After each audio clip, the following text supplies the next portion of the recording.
Lights, camera, action. Hi, welcome back to Getting Sober ... again, where normally I have a coffee mug, but today I don't. How you doing? Today is a special day because I have not had a cigarette in 2 months. Can you believe it? If you smoke, comment below, or if you struggle with smoking, comment below. It's one of those tough ones. Sometimes I talk to people, in comments, and alcohol is not always the alcohol is not always the only thing that we're dealing with regard to addiction. Sometimes people are in the comment section and they're dealing with alcohol and cigarettes and maybe, pills or marijuana or something else.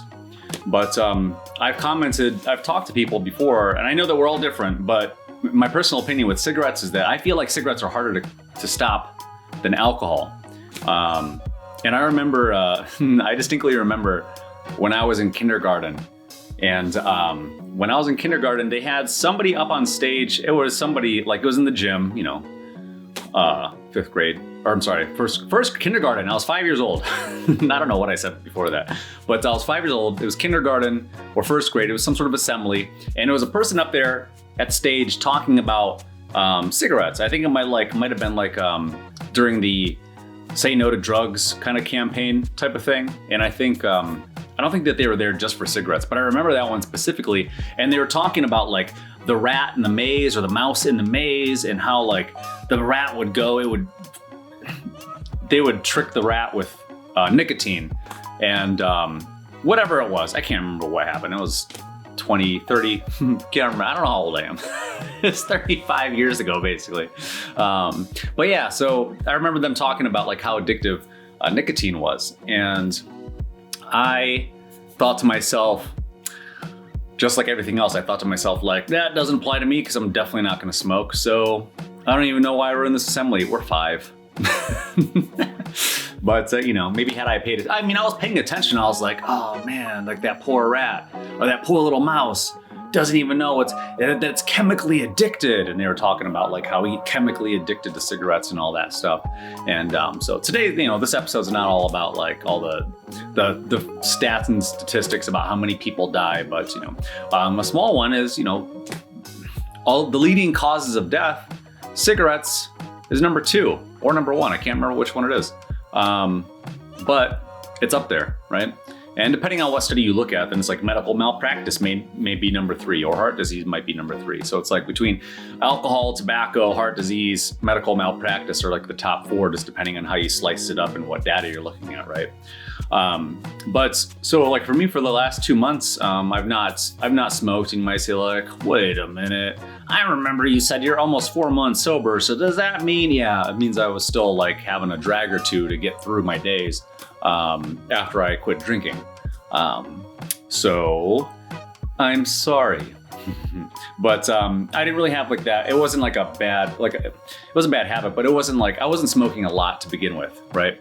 So if you remember a previous episode, I was talking about how I started smoking because I dressed up as Slash, the guitarist from Guns N' Roses, for Halloween weekend around the year 2000, and I think 2005. So 16 years ago, I made a stupid decision, and I decided to have a lit cigarette hanging from my mouth for the entire weekend as I was dressed as Slash for the entire weekend. And this was when you could still smoke indoors. Terrible. Not great if you have long hair, all right? It smells, stinks, it's all over your clothes, it's all over your hair, not to mention it's all over your face and in your mouth. You ever kiss somebody that smokes a cigarette? Yeah, it's not great. Even me as a smoker, if I would kiss somebody that has I've dated a few girls that have smoked, and I've just been yuck. Knowing that I also had bad breath, or cigarette breath, but I always try my best to brush and floss and rinse and relotion my face and put some cologne on or whatever. But that's not the moral of the story. We're just talking about quitting cigarettes.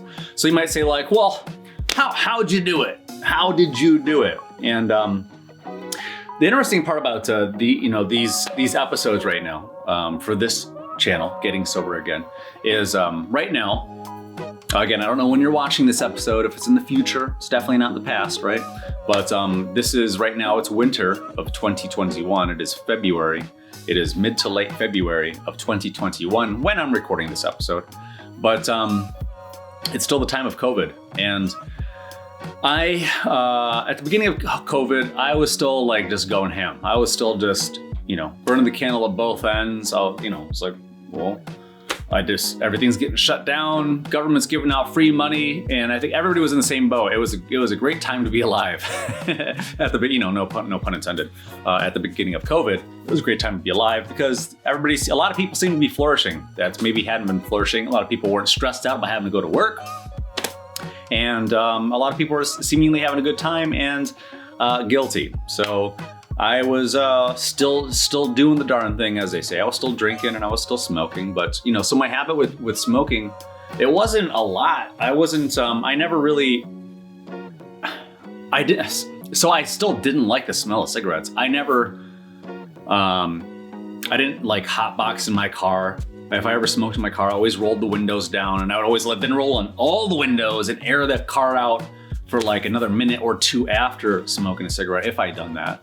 And then, so like my habit was never like a pack a day. I smoked a pack a day, maybe like a handful of times.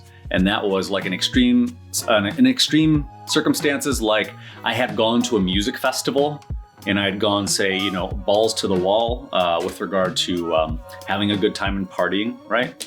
And so sometimes I was just chain smoking on those days. So not proud to admit it. That's just what it was. That's what happened. But my smoking habit, normally, if I had to give it like a lifetime daily average, it would be safe to say that I probably smoked on average maybe 4 cigarettes a day, maybe 5. And, maybe that'd be the part of the video for you, or if you were in the middle of having a sip of coffee, maybe you spewed your coffee all over the place and you said, 4 or 5, why are you even making a video?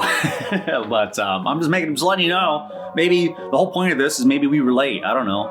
Maybe we don't relate. Maybe you're already stopped watching. But that's the beauty of watching something on the internet. You could stop watching it, but not before, you like the video and subscribe to the video or say something nice in the comments of the video. So, but 2 months ago, after I stopped drinking, we kind of tend to be in this mental place of wanting some sort of crutch, something familiar, a little old trusty, a little remedy. We kind of get in the mindset of like self-medicating, and because that's kind of how the world is. And especially here, in the United States and in New Zealand, they're legally allowed to advertise in your face all the time for prescription drugs. So Big Pharma is allowed to say like, have you these symptoms? Well, ask your doctor. They're just telling you like, hey, ask your doctor about whatever drug.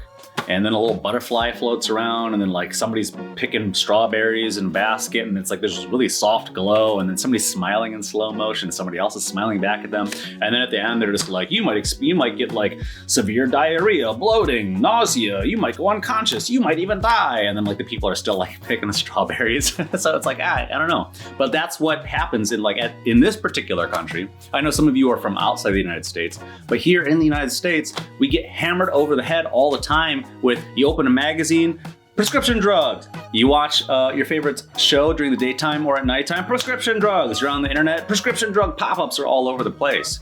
So self-medicating is part of this culture, thinking like, well, I'm tired, let me have some coffee. I'm having a good time, let me enhance that good time with a little bit of tequila or, whatever it is. We always want to be in control of our physiology. We always want to be able to, if we have a test coming up, you don't say like, I got a big test coming up. Like, I don't know, I'm just gonna wing it. I'll probably just roll out of bed and just go straight to class and take the test. Or, you have a big job interview, it's like, yeah, I'll just sleep in my clothes and then skip the shower in the morning. I'll just go right there. I'm not gonna shave or nothing. We always want to enhance ourselves depending on the situation, right? If you're gonna run a marathon, it's really bad advice to go into it cold. And, if you were going to go into a job interview, it's really bad to go into it cold. We always want to be prepared. We want to enhance our situation. We want to be alert and awake before we drive a half an hour to work in the morning. When we're barely awake and we're totally not motivated to deal with it. Or if it's a stressful day, then we have to reach for a cigarette because that's what we feel like is going to calm our nerves and make our day a little bit better. But, so I was in that trap also with regard to cigarettes for a long time, for 16 years. And I hate saying it because, one embarrassing thing for me was, I like to try to be as transparent as possible, because keeping in mind, who knows if someday I run for political office and then they pull up these videos and be like, I heard you were going balls to the wall at music festivals. Is that correct? Senator Andres? And I'm like, I thought we deleted those videos. But, in the meanwhile, that's what's happening. And that's the story that I'm telling you. But one of the embarrassing ones was, my mom told me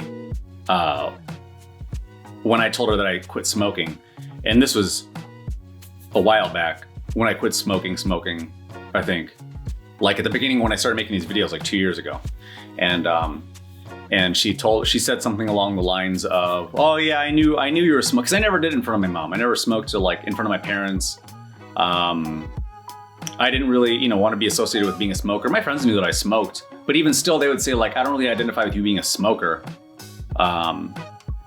Because it was always open the windows, get it out of here. It'd be social situations. It wasn't I'd never smoked in my house ever, never had a lit cigarette in my house. It was always on the patio. Sometimes I would go out in the garage. I would just keep it away from the house. I didn't want it drafting in the house. But my mom said, she said, yeah, well, I knew you were smoking because I could smell it on you. And this whole time I was like, I thought I was being really careful. I thought, there were times before I went to my mom's house that I would roll down the windows. I'd tie my hair up in a ponytail. And sometimes I would even stuff it in my hat. I would have a smoking hat. I would stuff my hair up into this little smoking hat. And then, sometimes if I had a jacket on, I'd zip it all the way up, and then I would take the jacket off and leave it in the car, and then I would go in to her place. But then she would tell you can't mask it all the time. But she told me that she could smell it on me, so she knew that I was smoking. But she bless her heart, she didn't say anything during that whole time. Maybe you should quit. She never even though maybe sometimes maybe it would have been for the best, but also too, some people maybe don't react the best to criticism, even as constructive and healthy as it may be, right? But so after I did the not drinking, I stopped drinking. We're almost at 4 months that I've been on this stint of sobriety. But 2 months ago, I just decided it would just be the last one. And there wasn't any specific event. I'm sorry. It was Christmas. It was Christmas, so that did help. I remember it was Christmas Day. I had one cigarette left. I was whittling down. I was smoking clove cigarettes, which taste great, but not great for you. But I was smoking a couple of cigarettes again, maybe one, maybe two, maybe 3 a day, maybe 4 a day, whatever it was. And I saved one. I saw my family on Christmas Eve, my dad's side of the family, and I had, I think 4 cigarettes that day. And then on Christmas, I was going to see my mom, and I had one left. And I decided, I was like, I'm going to smoke this, and this is going to be my Christmas present to myself, not the cigarette, but the Christmas present to myself was going to be, I am absolving myself, I'm freeing myself from cigarettes once and for all. And I'm just going to be done with it. I know it's going to be difficult. It's always been difficult. It's not going to get any easier. There's not going to be any one day that's going to be easier than another day, other than, in my very strong opinion, when the doctor tells you that they found something. And that brings me to another point with another video that I'll put a thumbnail up there if I remember, which was, avoiding rock bottom. And that is definitely a scenario and a case where you may have some sort of signs or some sort of symptoms, or, God or the universe or whoever may bring it to your attention that if you continue down this road, down this path, there is no good for you at the end of the scenario. And, I don't know. I don't know what shape my lungs are in, but I still perform well at the gym. I still breathe really well. Doctor's checkups have been fine. But yeah, I just knew that was a significant enough of a date, Christmas, for me to do something not only for myself, but, for my mom and for maybe my future partner, whoever that may be, or maybe for if I have children someday, I don't know. And, but I would like to be around for the future. I've had a lot of people in my family. My uncle just died I think 2 weeks ago. And a month or two before that, his wife died, my aunt died. And this time last year, my great aunt, who was basically my grandmother, she died. And a year and a half ago, my dad died. All of them died of cancer. And I'm actively praying right now for 5 people who have cancer.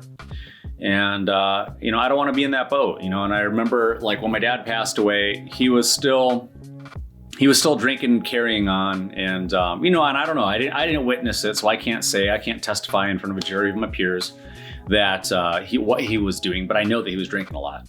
And sometimes it was, sometimes he could be an angry drunk or violent. But for the most part, he was kind of just loosey-goosey and, he was chill and fun and whatever. But he drank a lot, just binge drank a lot all the time. And it was just it was every day. And there were good times during my childhood where he didn't drink a lot. There was a 10-year period or something like that when he gave his life to the Lord, and thanks to my mom, and my mom got him sober, and then they were both just sober, and it was a good time. So I try to think about where my dad was, and I think about, the pain that it caused me to see him dying. He ended up dying of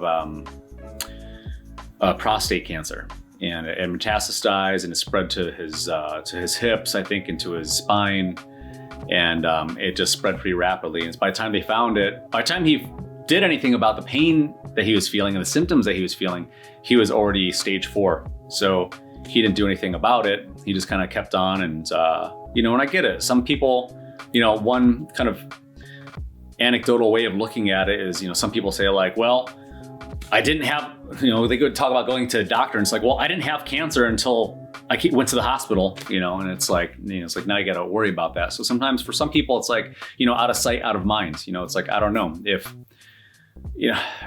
that's a end of life decision, I suppose. But, I think that nobody wants to die a long, unpleasant death, and I watched my great aunt pass away last year. She had basal cell carcinoma, a little bit on the tip of her nose, and it took 20 years. And they told her at the beginning, we have to cut this whole thing out. Otherwise it's going to keep spreading. There's no way we can control it. So, and she said she was already in her late 60s when they told her that, I think. And so she was no, I'm too old. I'm not doing that. I'll just get the surgeries, just take some of my earlobe, make me a new nostril. And then they did that for 20 years. And so at the end, at the end of her life, everything that I'm touching was all gone. It was just one big gaping hole. And it's a very cruel way to pass away. So, part of the decision that I made, hopefully hearing that will be your wake-up call. Hopefully I haven't done too much damage to myself, and hopefully I will live a long and healthy and prosperous life. And hopefully, my children someday won't be coming to see me for the last month of my life disabled in a hospital bed because of the poor decisions that I made in my life. So I intend to stick around, and I want to be able to continue making this channel, and I want to continue being a positive influence for others and of service to others. So that's going to be it for today. Stick around for more episodes. I have a lot more bigger, more informative episodes plans for the future, but I hope that you enjoyed this one, and good luck on your journey. Don't forget to comment below. And if you can, take the 2 seconds to like this video. And if you haven't yet, please consider subscribing. And I will see you in the next video.